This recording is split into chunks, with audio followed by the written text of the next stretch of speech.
साथियों आज मैं आया हूँ मुंबई संतोष नायर सर के प्रोग्राम में। और मेरा मानना है कि बिजनेसमैन को ये प्रोग्राम करना चाहिए। और मैंने अपने बच्चों को बहुत ही कम एज से ये बिज़नेस प्रोग्राम दिया, तो आज मेरे बच्चे कंपनी के ओनर हैं और वो कंपनी रन कर रहे हैं। और आज मैं नायर साहब से बस यही पूछना चाहूँगा कि लोग अवॉइड करते हैं कि उनको बिजनेस तो करते हैं लेकिन वो ट्रेनिंग नहीं करते हैं।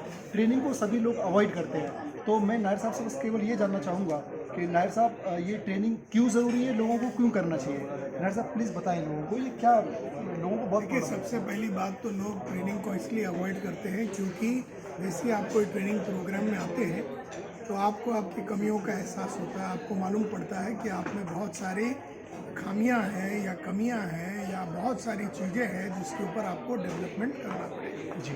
अब डेवलपमेंट करने की बात आएगी तो उसमें एफर्ट डालने की बात है। खुद का development, self improvement, self development, ये कोई प्लेजर की बात तो है नहीं, इसमें तो पेन है। टीवी देखना आसान है, प्लेजर है, लेकिन बैठ के किताब पढ़ना, ट्रेनिंग प्रोग्राम अटेंड करना, ये पेन है। और पेन से लोग अवॉइड करने की कोशिश करते हैं, लेकिन जितना भी आदमी पेन को अवॉइड करे उससे गेन मिलने वाला नहीं है। सो पेन की वजह से गेन मिलता है। जितना आदमी पढ़ेगा, लिखेगा, जानेगा, परखेगा, क्योंकि हर इंसान को अगर काम निकालना है तो उसमें मैनेजमेंट एबिलिटी होनी चाहिए, उसमें कम्युनिकेशन एबिलिटी होनी चाहिए, उसमें लीडरशिप एबिलिटी होनी चाहिए, उसमें इंफॉर्मेशन टेक्नोलॉजी, आर्टिफिशियल इंटेलिजेंस की कैपेबिलिटी होनी चाहिए, उसमें प्रेजेंटेशन की कैपेबिलिटी होनी चाहिए, पब्लिक स्पीकिंग की कैपेबिलिटी होनी चाहिए, इंटरव्यूइंग की कैपेबिलिटी होनी चाहिए, अच्छे लोगों को लेना और लोगों को रिटेन करने की कैपेबिलिटी होनी चाहिए, अनगिनत चैलेंजेस को साथ में फेस करने की कैपेबिलिटी होनी चाहिए, लगातार नई चीज़ें कंपनी में करने की कैपेबिलिटी होनी चाहिए। तो ये सारे कैपेबिलिटीज़ को लगातार बढ़ाते रहना है। और लर्निंग फेज जिसको बोलते हैं, मैं तो हमेशा बोलता हूँ 17 to 27 is learning phase, 28 to 37 is leadership phase, 36 to 45 is risk phase, 46 to 55 is wealth phase, and 56 and above is security phase. तो जो पहला फेज होता है 17 to 27, ये लर्निंग फेज होता है। इसमें आपको लर्न करना है, जितनी भी क्वालिटीज़ आप में बिल्ड करने का मतलब प्रयास करना चाहिए, क्योंकि जो आप ये उम्र में करते हैं ये आपको अगले 50 साल काम में आएगा। तो अगर मैंने पब्लिक स्पीकिंग की एबिलिटी 17 और 27 के बीच में कंप्लीट कर ली और अच्छी पब्लिक स्पीकिंग एबिलिटी डेवलप कर ली, तो मैं 50 साल तक वो पब्लिक स्पीकिंग एबिलिटी से मैं कैश कमा सकता हूँ।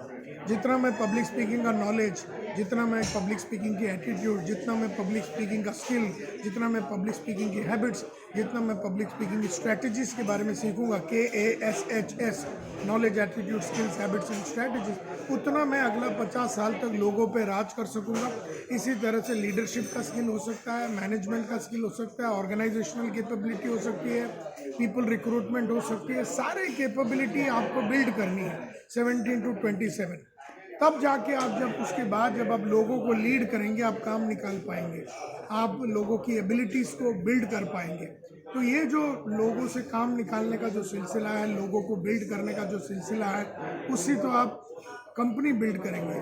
कंपनी बिल्ड करना यानी कि लोगों को बिल्ड करना। जितना आपने लोगों को परखने की कोशिश, जैसे अलग अलग लोगों को मैनेज करने की अलग अलग मैनेजमेंट की स्किल होती है, मैनेजमेंट की स्टाइल्स होती है। Different maturity of people have different maturity, people को अपने को डिफरेंट तरीके से मैनेज करना पड़ता है। तो ये सब सीखने की बात है।